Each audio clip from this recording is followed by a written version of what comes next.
Wazalishaji sasa na wakulima. Wazalishaji sasa na wakulima. Wazalishaji mkulima yumo. Sawa? Wazalishaji kwa sababu ile value chain yote ya karafuu katika kabla hujaiuza inamshirikisha mkulima, inamshirikisha mtu anayekodi karafuu, inamshirikisha mkibarua, inawashirikisha hata hao petty businessman and woman ambao wamo. Hiyo mpaka jumuiya ndio vinavyo ilivyo register under that.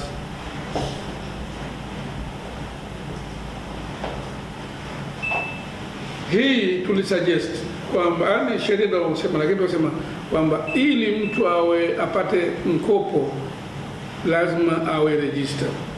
Jiulize sasa, wangapi wameregister?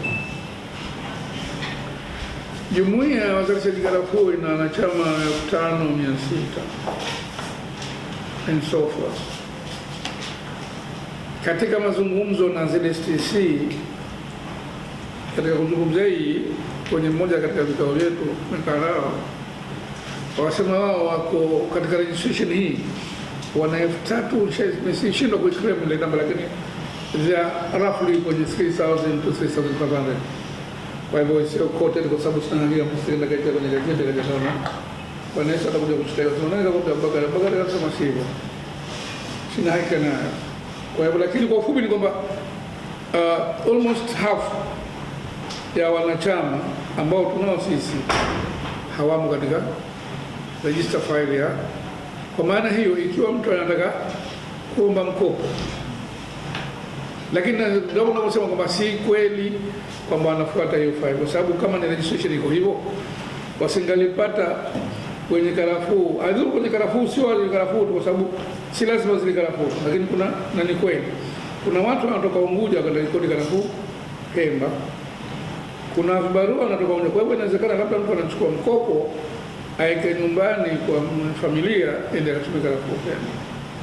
If that's the case, they are correct. Crop farmers will be clearly identified. Hiyo clearance ni lakini by suggestion, crop plantation owners registration need to be undertaken thoroughly. Kwa hivyo hapo kuna task bado serikali au shirika lilofanya registration watu kwa uhakika na kwa dini. Section 9(1) of the ZSTC Act 111 of 2020, this section provides ZSTC to be a sole buyer and exporter of cloves. Hapa ndo tunapopigana nao sana.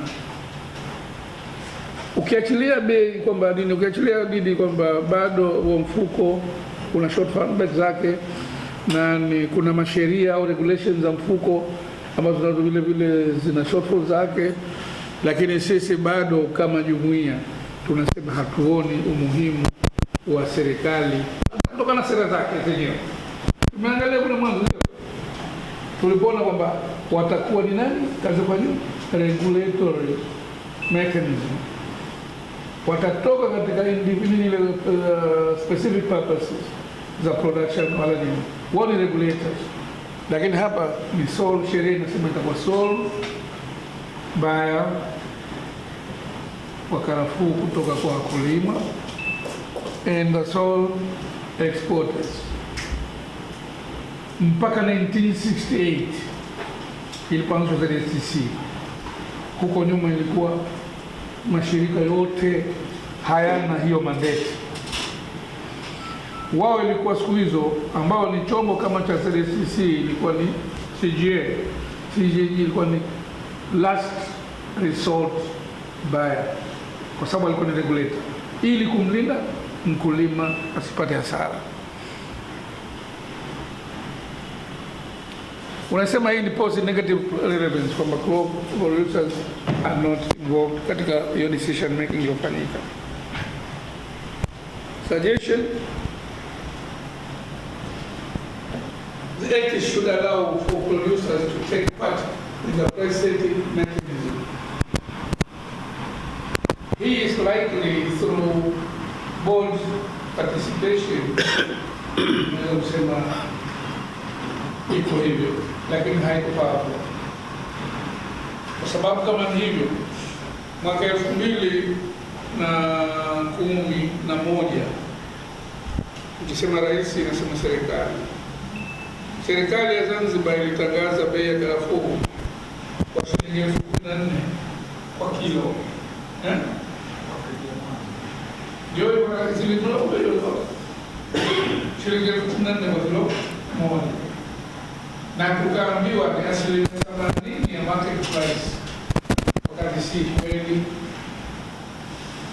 Wakati ule market price ilikuwa ni dola 16,000 kwa tani, na kwa rate ya $10 ilikuwa ni shilingi 35,000 kwa kilo moja ya karafuu. Lakini serikali ikasema inanunua ngapi?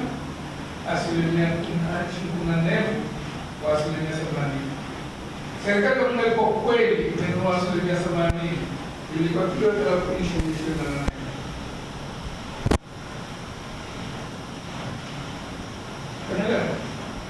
Kilo kwa shilingi 28,000. Hata sebele nini mambo yalotokea sasa hivi. Kwa mfano, serikali wamekubali kununua, lakini kwa lugha kwa 80%, unaposema ni 80% kweli, mpaka karafuu kama singalikuwa au ngalichukua kwenye mwezi wa 3 wa 80% ya soko la dunia ilikuwa kama shilingi 7,000. Kwa sababu karafuu ilishuka bei sana duniani. Lakini serikali ikabaki tumekaa kwenye negotiation, kwa mimi ni kweli. Tumekaa kwenye negotiation kipindi kirefu between us and the government, mpaka tukakubaliana kwenye tarehe 14 mwezi wa 5 na serikali kwamba kweli wanunue kwa 80%. Jua wanunue kwa 80%. Ikifika 100,000 kwa mfano, wakulima wapewe shilingi 80,000 kwa kilo. Ikifika shilingi 1,000 wapewe shilingi 80 kwa kilo. Wakaanza kwa nini? Kaambia ndio. Mwaka ule tuliambiwa ni 14,000, wanakulima walijiwa hamu tu, kwa sababu huko nyuma bei ilikuwa haijapanda. Wala kwa sababu ya serikali, ilikuwa bei haijapanda, hakuna bei. Ilifika mpaka shilingi 600, 700 kwa kilo. Ikaja mpaka 3,000. Ikapanda mpaka 1,000 ngapi? Wakati Neema ile kujengia ipo Mzee Sheni akaikuta ile, akaja kapandisha mpaka 14, alafu akatuambia 80%, mimi sikukubali. Na niliomba audience mpanga kutana naye uso kwa uso. Ngamba mkubwa, nieleze hivyo unavyozungumza 80% ya bei hii ni kweli? Ambia si kweli. Kama 80% wape shilingi 28,000. Akanimea kidogo. Na bahati ilikuwa tuko sisi watu wa Chemba, na kwenye mkutano uzungumza tukamwomba atoe watu wake wote. Alizungumza kwa kitu kushamaliza, akamwambia tunaomba tubakie na wewe, sisi na wewe tu. Akamwambia nani mkubwa? Wale jamaa kadambia mpaka mimi tena nikamwambia cheni. Akamwambia bwana, ukweli bwana mkubwa, bei ya karafuu sasa hivi ni shilingi 35,000 kwa tani. Nini kwa kilo? Kwa pesa Tanzania. Kwa hivyo wakulima, kama unawapa 80%, tunyamaze kimya. Usema waambia dola 14,000. Hapo usikwenda nikamwambia nikutole. Everything is in touch. Akamwambia bila kwenye soko, basi nishakubali haya. Kwa hivyo akatoa sababu zake nyingine ambazo of course sitaki kuzidisclose hapa, nikaziacha, lakini wakulima kaona tumepata. Mwaka huu ndio aliposema ushekeza tuyagangia jana. Mwaka huu tumekutana na serikali tarehe 14 Mei. Tukawaambia mnasema twende 80%. Twendeni. Sisi tumekubali. Na tutawaeleza wazalishaji kwamba bei ni ngapi? 80%. Sasa siku hizo ilikuwa ni shilingi, kama tungetangazwa bei siku hiyo, labda ingalikuwa shilingi 11,000, zingelishuka 3,000. Sasa makasema tusubiri, lakini labda tunasubiri tunachelewa, karafuu zinakodishwa, watu hata kutoka Unguja wakakodi, wengine wako kule kutoka Micheweni, twende mkoani akakodi, karafuu ziko nyingi sasa hivi. Naonaje? Wametangaza juzi, kwa bahati wanatangaza sasa hivi bei imepanda, na kwa bei hiyo waliotangaza sijawauliza, lakini inaonekana karafuu labda kwenye dola 7,000 ama 5,700, lakini mimi najua iko zaidi ya hapo. Nimeangalia kwenye mtandao ni karibu dola 6,500 sasa hivi. Ukipiga hizo utakuta labda ni shilingi 23,000 mpaka kidogo. Kwa hivyo hapa asilimia inakuwa kama pengine kwa 15,000 na zinapanda. Inaweza ikaja ikafika mpaka shilingi za muda huo, lakini tuna mkataba, hapo kwa maandishi, lakini mbaya sana tu mkataba wetu. Karafuu zikipanda lazima na bei ipande. Na nilipoondoka mimi nikataka kufanya mikutano na wanachama katika zones Pemba, nikawaambia, kwa sababu kulikuwa na vitu viwili ambavyo wamevianzisha serikali mara hii, si mbaya, nilikuwa nataka educate kuhusu hiyo bei, na vile vile kuna jingine ambalo waziri katika ile ameelezea namna gani karafuu zitanunuliwa. Wale ambao wana karafuu na ndugu zao wajitayarishe vizuri, karafuu zitanunuliwa kwa kutumia benki. Hatolipwa mkulima pesa taslimu hata shilingi 10. Ni benki na kutumia miamala ya fedha. Benki ni PBZ mpaka hivi sasa, na muamala ni wa hizi pesa pekee. This should be revisited. Sisi tunasema suggestion kwamba hizi rules zipitiwe. Alafu storing of dried cloves, hapa ndio penye kazi. Section 19(4) of Clove Development Fund number 2 of 2014, Rule 31, hii regulation of the Clove Development Regulation 2014. Power of storing dried cloves according to regulation here has been given to ZSTC only and no farmers at their stores. Mimi nimekumbuka nazaliwa naishi mpaka nimefikia kama umri huo. Ilikuwa si baba haulizwi karafuu zake anazihifadhi nyumbani kwake, lakini kuna sheria leo ya karafuu. Ndio nasema sheria zinatungwa, karafuu ishazaliwa na kusudia kuguide zile karafuu, lakini sio sheria ya kusanya kwa establish karafuu. Mtu haruhusiwi kuweka karafuu zake. Na kama mnasikiliza TV Zanzibar au YouTube, mngeona hivi karibuni kuna mtu sema kuna mkuu wa mkoa Kaskazini aliondoka na kamati yake ya ulinzi na usalama. Maana siku hizo watakitaka kuumiza kwa kamati ya ulinzi na usalama. Alikwenda kasachi nyumba za watu Mgogoni, akachukua karafuu za watu. Wakati hii kanuni inakwambia usiweke karafuu zaidi ya kilo 1,660, 160 kilograms. Hiyo ndio maximum allowance. Lakini una karafuu zako endo kazi store ZSTC wakuwekea. Na wakija wakifanya hiyo kupitia majumbani wakiziona, unaambiwa tukafalisha magendo. Wakati karafuu wazee wetu walikuwa kiziweka kama ndio security yao, hawawezi kuweka pesa benki kwa nini hiyo. Ataweka karafuu zake wakati ana shughuli yake, imetokea any emergency, anachukua karafuu na kuuza kupata pesa zake. Sheria imesema hivyo. Sisi tunasemaje? Hii ondolewe, The power of storing cloves according to regulation has been given to the city only.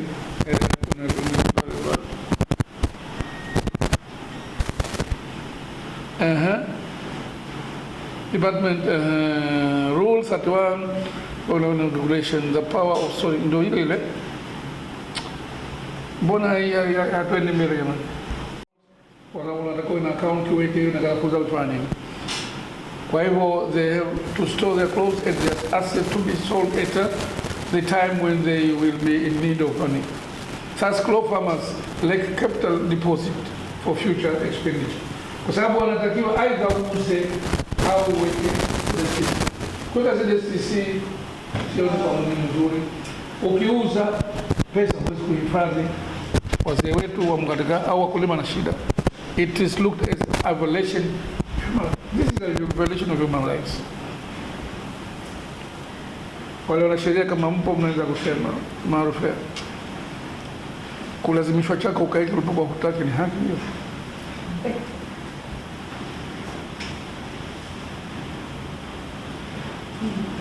Jamani, hawa jamaa tunasema sisi tunafanya shauri. Clove farmers should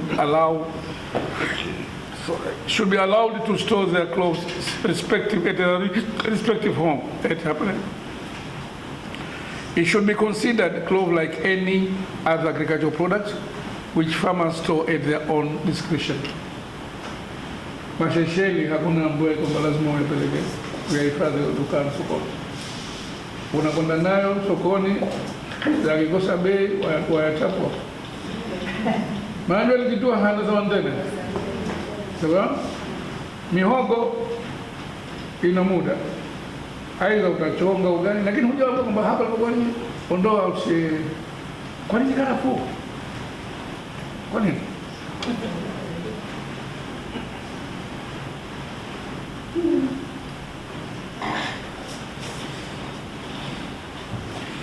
Kuna kitu kinaitwa task force kwenye sheria ya kanuni hiyo.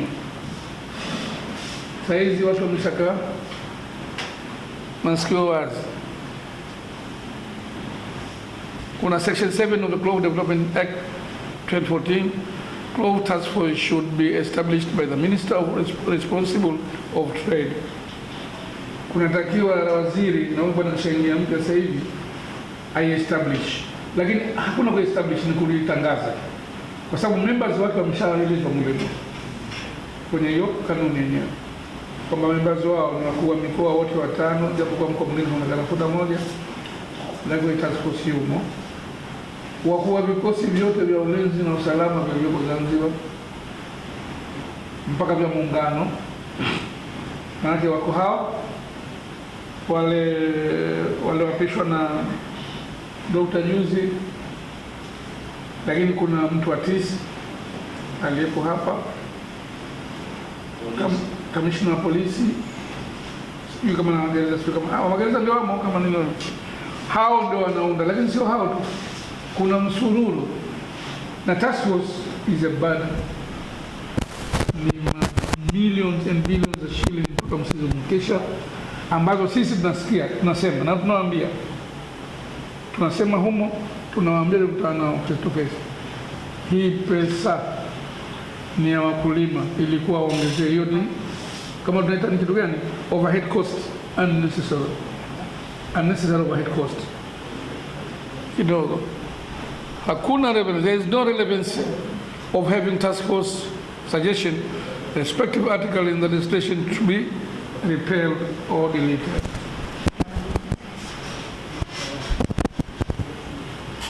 Ayendi mwana.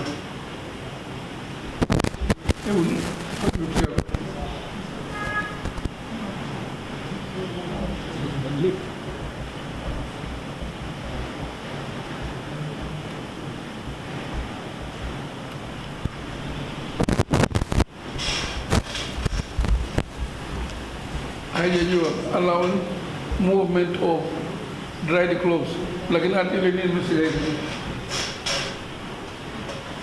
Mtu aiti Development Act inasemaje? Ndio inasema kwamba karafuu, transportation of undried karafuu mbichi from one area, movement of one to another should be done under the authority of ZSTC. Angalia, msimu unaanza, kwa bahati nzuri, sio mbaya, Mwenyezi Mungu alivyojalia, msimu mkubwa karafuu kama huu unapatana na mvua nyingi, na mpaka leo hakujawa na mechanical dryer, lazima tutumie sun dryer. Maeneo mengi yenye karafuu nyingi wanaoita Bokwe kule Pemba, mkoani kwetu sisi Chake na sehemu nyinginezo, huwa zinavamiwa na mvua. Sasa hapo zamani wazee walikuwa wakifanya, tunaenda zetu vitongoji, kuandika karafuu, sababu jua kali. Kuanzia pale palipokuwa na airport zamani pale kwa Tagerengere pakijaa watu wanaenda kuandika karafuu. Lakini leo kuitoa karafuu from one branch au shehia to the other, ukikamatwa nayo unanyang'anywa kwamba safisha magendo. Na karibu zitaanza kwa Hali na Pemba au Deni kwa karafuu. Gari zinasaidiwa kama unataka kufanya safari kutoka Chake kwenda mkoani, uiandae mapema sana kwa sababu kuna road block ila ukimaliza Kipembe. Sasa mnajiuliza hizi karafuu zangu za nani, si utumwa au? Sheria ndio kwa sababu kuna mwanzo kwamba kuna sheria mtaziona, sio? Zinavyomwalamia mkulima at his own cost ya mti wake aliopanda.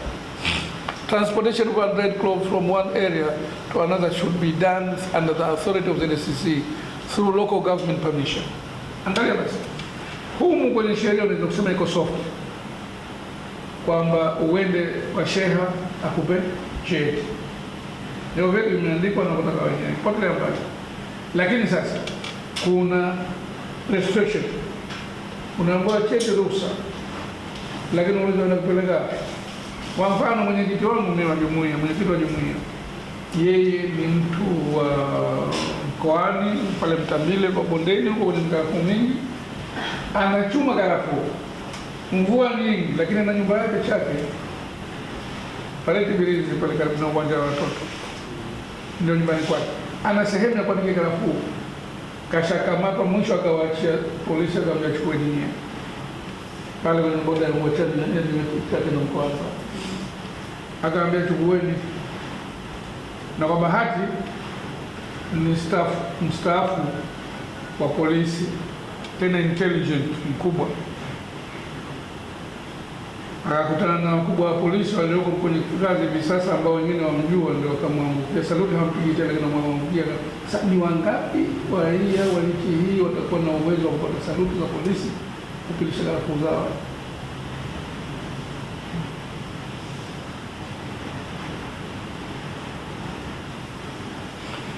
Hii tumeenda katika menini. Section 9 of Clove Technical iko ina misleading, kwa hivyo nayo ondolewe kwa ufupi. There is no relevance to restrict farmers to transport or transfer their unripe crop from one place to another. Suggestion: the movement of unripe crop is inevitable. Kwa hivyo watu waruhusiwe.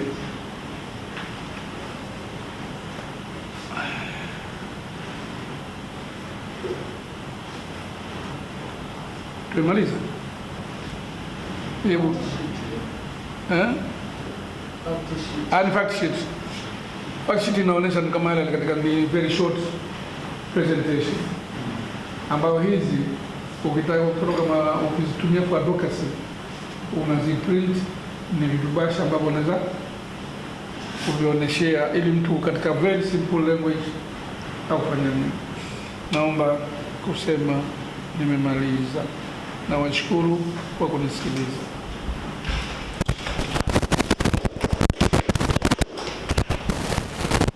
Kwa ufupi, sisi